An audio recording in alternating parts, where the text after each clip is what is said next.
Hello, this is Tennis Minutes, and what I have here is something I designed so I can practice at home. And so if you're watching this on YouTube, happens to be practice at home. And there's one thing I would encourage you to do is use your creativity and find ways to practice. And here, it's something I designed or something I made. It has wheels on it, and then also I have a tennis ball up here on a spring, and then I can just practice hitting back and forth. I can practice a high ground stroke, high forehand, a backhand, or high forehand. Here I can practice going over the ball, just lifting the ball. I can get the wheels spinning. It's a great way to keep in shape.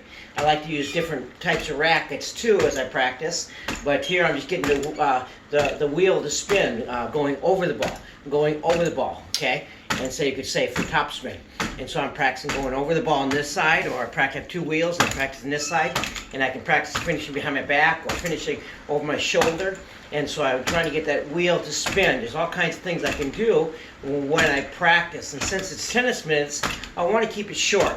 Wisconsin is a climate you can't play tennis all year round unless you want to shovel off the courts, the snow off the courts or the ice. And oftentimes it's cold. I did play on Christmas Day, which was kind of fun. I put up a net. Did I take all the nets down? I put up a net, my own net. And then I had a student, and we just hit balls back and forth and practice, and it was a lot of fun. It was a beautiful, nice day on Christmas Day. And so this is just something I designed so I can practice. It's a wheel, and I'm practicing just getting that wheel to move. I can also practice, as you can go over the ball, you can also, in a sense, go under the ball. And so I can practice going under the ball. And so it's a great way of teaching kids how to use spin without talking about spin much. I tell them to get the wheel spinning this way. It's like you're going over the ball. You have to go under the ball now, okay? And so you get the wheel spinning by going under the wheel. Or you can use a real big ball and teach the kids to go over the ball or under the ball. And so it's a great way of practicing, going under the ball like this, or going over. And so I designed this for practice. And like I said, I like to use different rackets. I even like to use some old rackets. Here's an old Pro Staff. Has got strings in it, and so you can tell when I started playing tennis was when I was a lot younger, and we used all wood rackets. And so here's a Pro Staff. If you're interested, I have a lot of rackets, a lot of old rackets, and so I like to practice with different ones. And this has got string in, and has a great feel for a racket. And here is the old Dunlop. Old Dun Maxi Ply. We used to love using a Dunlop Max Ply.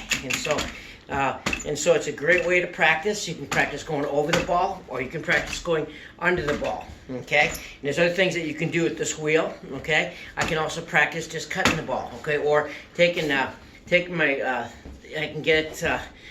just practice going down like this and practice slice net ball this way, just cutting the ball. And so there's a great way of practicing. I encourage you to practice at home. This is one way I practice at home. And it's supposed to be Tennis Minutes, so I don't want it to be too long. And so I'm going over the ball, or I'm going under the ball. I use a variety of different rackets. I have this ball that's put on a spring, so I can practice this way. And it's just a great way. I would say be creative. Baseball, little kids have baseball tees, and they practice hitting off. Well, here's I could call a tennis tee. It's just a great way of practicing. I hope this helped you, give you some ideas how to practice. In Wisconsin, it's cold, and if you want to play a lot of tennis, you almost have to go to a warmer climate where you can play all year round. But since you can't, here in Wisconsin, you have to find ways to practice. And this is one way I found to practice. I practice at home, and I encourage you to be creative and find ways to practice too.